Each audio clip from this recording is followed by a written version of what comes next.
Universities में scholarships मिलती हैं जो स्पोर्ट्स बेस्ड होती हैं, तो उसमें कोई इजाफा होगा आगे? बिल्कुल होगा। अभी हमने सीएम को रिक्वेस्ट की है कि ये नौजवानों के लिए खुशखबरी भी है। हमने कहा है कि सिर्फ पढ़ाई के मार्क्स नहीं होने चाहिए।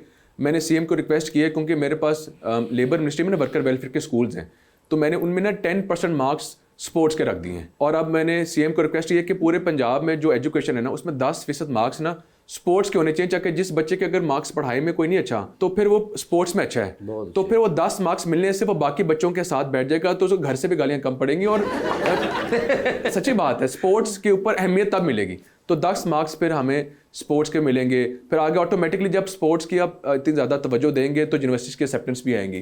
तो अब हमारा फोकस स्पोर्ट्स के ऊपर बहुत ज़्यादा है। ओके जी, अस्सलाम वालेकुम।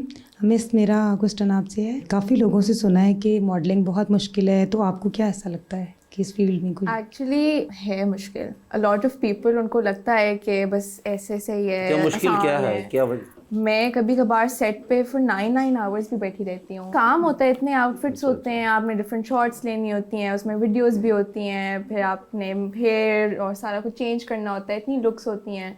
यूजुअली एक्सट्रीम टेम्परेचर्स में भी आपने काम करना होता है, बहुत ज़्यादा गर्मी होती है क्योंकि आपके जो ईद के शूट्स होते हैं वो यहाँ तो बहुत ठंड में होते हैं, यहाँ वो बहुत गर्मी में होते हैं। 9 घंटे आप उधर रहती, चुगलियाँ तो लाजमी करती होंगी। नहीं, कभी भी नहीं होती?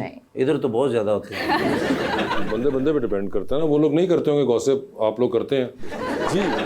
अस्सलाम वालेकुम। मेरा सवाल सर फैसल से, आपका पंजाब यूथ के हवाले से सबसे बड़ा विजन क्या है? पंजाब यूथ के हवाले से सबसे बड़ा मेरा विजन पंजाब यूथ के लिए ये है, जो कि मैं कर रहा हूँ, करूँगा नहीं। असल तो मुझे ये भी बड़ी नफरत है ना कि लोग कहते हैं ना करेंगे, तो अल्हम्दुलिल्लाह हमने स्टार्ट कर चुके हैं।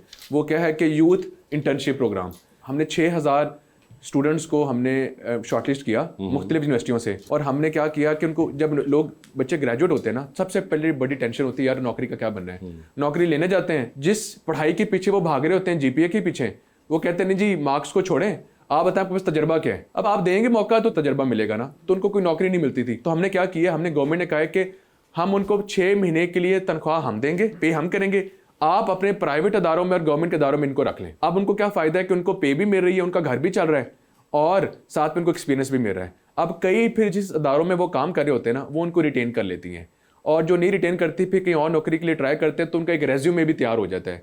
तो 6000 हमारा पायलट प्रोजेक्ट था 6000 स्टूडेंट्स पे, जिनको हमने महाना 25-25 हज़ार रुपये दिए। तो फिर हमने सीएम को रिक्वेस्ट की कि आप ऐसा करें कि ये 25,000 को बढ़ा दें, तो she has been kind enough. अब हमारा 2 महीने बाद दोबारा जो अगले 10,000 स्टूडेंट्स पे करेंगे ऑल ओवर पंजाब, उनको उन्होंने 60,000 रुपये महाना पे कर दिए। सिलेक्ट कैसे करते हैं आप स्टूडेंट्स?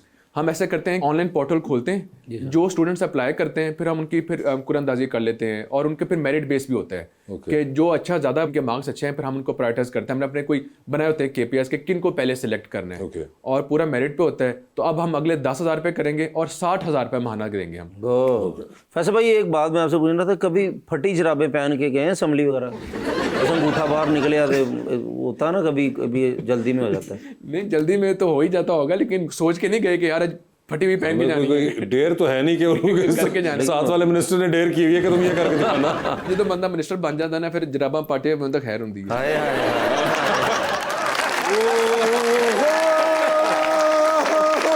जिस तरह 1 मई डे नहीं होता लेबर डे, हाँ जी, इस तरह होंदा है कल्चर डे। आज सी मेरा खज्जल डे। बस सवेरे सवेरे पता नहीं क्या मुंह मैं वेख बैठा। ਤੁਹਾਨੂੰ ਪਤਾ ਵੀ ਮੇਰੇ ਕੋਲ ਯੂਐਸ ਤੋਂ ਲੈ ਕੇ ਤਨਜ਼ਾਨੀਆ ਤੱਕ ਦੇ 20 VIP ਨੰਬਰ ਹੁੰਦੇ ਨੇ। ਮੈਂ ਕਿਸੇ ਦੀ ਕਾਲ ਆਉਂਦੀ ਹੈ, ਮੈਂ ਕਿਸੇ ਨੂੰ ਕਾਲ ਕਰਨੀ ਹੁੰਦੀ ਹੈ, ਸਵੇਰੇ ਉੱਠ ਕੇ ਮੈਂ ਜ਼ਰਦਾਰੀ ਸਾਹਿਬ ਨੂੰ ਲਾਜ਼ਮੀ ਕਾਲ ਕਰਨੀ ਹੁੰਦੀ ਹੈ। ਉਹ ਫਿਰ ਜ਼ਾਹਿਰ ਮੇਰਾ ਇੰਤਜ਼ਾਰ ਕਰਦੇ ਨੇ ਜੀ ਜੀ। ਉਹ ਮੈਂ ਜ਼ਰਦਾਰੀ ਸਾਹਿਬ ਨੂੰ ਕਾਲ ਕੀਤੀ ਹੈ, ਉਹ ਜਾ ਕੇ ਛੋਟੇ ਮੀਆਂ ਸਾਹਿਬ ਨੂੰ ਸ਼ਬਾਸ਼ ਸ਼ਰੀਫ ਸਾਹਿਬ ਨੂੰ ਮਿਲ ਗਈ। ਮੈਨੂੰ ਕਹਿੰਦੇ ਨੇ अस्सलाम वालेकुम। मैं क्या वालेकुम सलाम। कहते नहीं बिजली की मद में जो मैंने वादा किया था वो मैंने पूरा कर दिया है। 7 रुपए 41 पैसे घरेलू सार्फिन और 7 रुपए 69 पैसे। मैं क्या सर जी मैं तो पूछे ही नहीं तुहानू, तो क्यों तुम दसी जा रहे हो? तो मैं फटाफट फोन भी कटिया। मैं क्या देखो यार मैं किधरे मिलाना सी, मिला किधरे बैठा।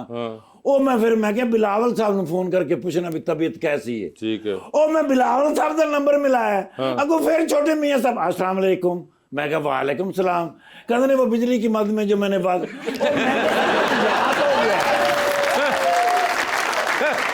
ਉਹ ਮੈਂ ਕਿਹਾ ਸਰ ਪਹਿਲੇ ਵੀ ਗਲਤੀ ਨਾਲ ਮਿਲ ਗਈ ਸੀ, ਆ ਹੁਣ ਵੀ ਗਲਤੀ ਨਾਲ ਮਿਲੀ ਹੈਗੀ, ਮੈਂ ਬਿਲਾਵਲ ਸਾਹਿਬ ਨੂੰ ਫੋਨ ਕਰਨਾ ਹੈ। अब वो फोन आप ही बंद हो गया, मेरे घर गुस्सा कर गए। मैं फिर अचानक अफजल मरवत साहब दी मिस कॉल आई सी। अच्छा मैं फिर उन्होंने कॉल मिलाई है, फिर मैंने कहते अस्सलाम वालेकुम, कोई बिजली की मद में मैं को सुन लिया यार की हो गया। मैं कहा सर एक बार हुंदा, दो बार हुंदा। मैनू ना अपने फोन ते शक हो गया। अच्छा मैं क्या इन्हें किधरे मेरे तो चोरी किधरे प्रेस कॉन्फ्रेंस कर ली है ते नून लीग के शामिल हो गया। अच्छा मैं मकैनिक को ले गया, मैं कहा यार चेक कर जरा, कॉल इधर दी उधर चली जाती है। ਉਹ ਕਹਿੰਦਾ ਫੋਨ ਤੁਹਾਡਾ ਠੀਕ ਹੈ। ਮੈਂ ਫਿਰ ਗਿਆ ਸ਼ਬਾਸ਼ੀ ਸਾਹਿਬ ਨੂੰ, ਮੈਂ ਸਲੂਟ ਮਾਰਿਆ। ਮੈਂ ਕਿਹਾ ਸੌਰੀ ਸਰ, ਤੁਸੀਂ ਮੇਰੀ ਵਜ੍ਹਾ ਤੋਂ ਬਾਦਰ ਹੋਈ ਤੁਹਾਨੂੰ। ਉਹ ਮੈਂ ਫੋਨ ਕਿਧਰੇ ਮਿਲਾਉਂਦਾ ਸੀ, ਮਿਲ ਤੁਹਾਨੂੰ ਜਾਂਦਾ ਸੀ। ਮੈਨੂੰ ਕਹਿੰਦਾ ਨਹੀਂ ਉਹ ਕਾਲਰ ਟੋਨ ਹੈਗੀ ਏ। ਕਾਲਰ ਟੋਨ ਮੈਂ ਲਵਾਈ ਏ। ਅੱਛਾ ਹਾਲੇ ਤਾਂ ਸ਼ੁਕਰ ਕਰ ਟਾਈਮ ਥੋੜਾ ਸੀ, ਨਹੀਂ ਤਾਂ ਮੈਂ ਅੱਗੋਂ ਇੱਕ ਗਜ਼ਲ ਵੀ ਸੁਣਾਣੀ ਸੀ। ਮੈਂ ਕਿਹਾ ਸਰ ਤੁਸੀਂ ਕਾਲਰ ਟਿਊਨ ਤੇ ਲਵਾ ਦਿੱਤੀ ਏ। ਉਹ ਸਰ ਜੀ ਉਹ ਨਾ ਹੋਵੇ ਬਾਅਦ ਚ ਪਤਾ ਲੱਗੇ ਵੀ ਉਹਨੇ ਪੈਸੇ ਬਿਜਲੀ ਦੇ ਨਹੀਂ ਘਟੇ, ਜਿੰਨੇ ਕਾਲਰ ਟਿਊਨ ਦੇ ਦੇਣੇ ਪੈ ਗਏ ਨੇ। ਮੈਨੂੰ ਕਹਿੰਦਾ ਓਏ ਅਕਲ ਦੇ ਅੰਨੇ ਉਰੇ ਆ ਜ਼ਰਾ, ਲਿਜਾ ਕੇ ਦਰਵਾਜ਼ੇ ਤੋਂ ਬਾਹਰ ਮੈਨੂੰ ਕਹਿੰਦੇ ਨੇ ਉਹ ਜਿਹੜਾ ਗੇਟ ਹੈ। ਮੈਂ ਹੀ ਕਰਕੇ ਗੇਟ ਵੱਲ ਵੇਖਿਆ, ਮੈਂ ਕਿਹਾ ਜੀ ਸਰ ਤੇ ਪਿੱਛੇ ਹੈ ਹੀ ਨਹੀਂ, ਬੂਆ ਬੰਦ ਕਰਕੇ ਚਲੇ ਗਏ ਸਨ। अच्छा कैसा खज्जल डे मेरा होया।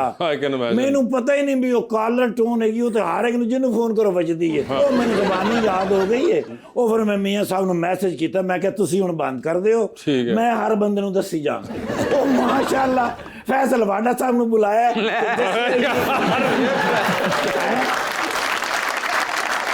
तौबा करो।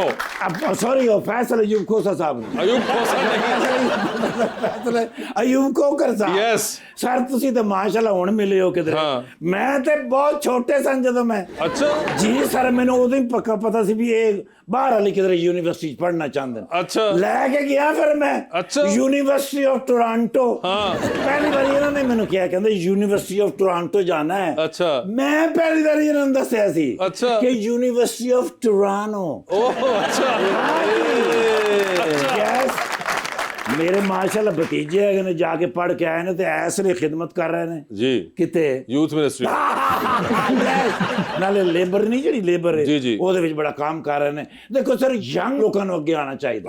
ਮੈਂ ਕਹਿੰਦਾ ਸਰ 24/7 ਕੰਮ ਕਰ ਰਹੇ ਨੇ। ਅੱਛਾ ਜੀ ਘਰ ਵੀ ਜਾਂਦੇ ਨੇ, ਫੋਨ ਤੇ ਵਾਪਸ ਪੁੱਛਦੇ ਨੇ ਵੀ ਕੀ ਮਾਮਲਾ ਜਿਹੜਾ ਮੈਂ ਕਰਕੇ ਆਇਆ ਚੱਲ ਰਿਹਾ ਕਿ ਨਹੀਂ, ਯਾਨੀ ਫਾਈਲਾਂ ਦੇ ਮਗਰ ਲੱਗੇ ਨੇ। ਤੇ ਅਬੀਆ ਜੀ ਨੂੰ ਬੁਲਾਇਆ ਹੈ ਤੇ ਜੱਚੀਆਂ ਹੀ ਨਹੀਂ। अच्छा ਹਾਂ ਮੇਰੇ ਐਸਪੀ ਸਾਹਿਬ ਰੋਜ਼ ਮੈਨੂੰ ਕਹਿੰਦੇ ਨੇ ਅਬੀਆ ਅਬੀਆ, ਉਹਨਾਂ ਨੇ ਮੈਨੂੰ ਨਾਮ ਯਾਦ ਹੋ ਗਿਆ। ओके ਮਾਸ਼ਾਅੱਲਾ ਇਸ ਲਈ ਟੌਪ ਮਾਡਲਾਂ ਦੇ ਵਿੱਚੋਂ ਇੱਕ ਨਾਂ ਹੈ ਜੀ। ਕੀ ਨਾਂ ਹੈ? अबिया। ਤੇ ਮੈਂ ਆਪਣੇ ਭਤੀਜੇ ਨਾਲ ਫੋਟੋ ਲੈ ਲਵਾਂ ਤੇ ਲੱਤਾਂ ਮੇਰੀਆਂ ਕਿੱਥੇ ਨੇ? ਨਹੀਂ ਸੌਰੀ ਮੋਬਾਈਲ ਲੱਤਾਂ ਨਾ ਕਿਆ ਕਰ ਤੂੰ, ਮੇਰੀਆਂ ਸਟਿੱਕਾਂ ਕਿੱਥੇ? ਤੇਰੇ ਨਾਲ ਕਿਸੇ ਨੇ ਗੱਲ ਕੀਤੀ ਹੈ? ਫਜ਼ੂਲ ਇਨਸਾਨ ਹੈਗਾ। ਇੱਥੇ ਤੈਨੂੰ ਮੈਂ ਵਾਲਾਂ ਤੋਂ ਫੜ ਕੇ ਥਾਣੇ ਲੈ ਜਾਵਾਂ ਪੁੱਤਰ, 3 ਮਿੰਟਾਂ ਹੀ ਤੂੰ ਮੁਸਲਿਮ ਲੀਗ ਨੂੰ ਨੇ ਚਾਹੁੰਦਾ। ਸਰ ਇੱਕ ਫਰੈਸ਼ ਫੋਟੋ ਦੇ ਦਿਓ ਤਾਂ ਕਿ ਅਸੀਂ ਦੋਸਤਾਂ ਨੂੰ ਦੱਸੀਏ ਵੀ ਆ ਦੇਖੋ ਛੋਟਾ ਜਿਹਾ ਕਾਕਾ ਵੀ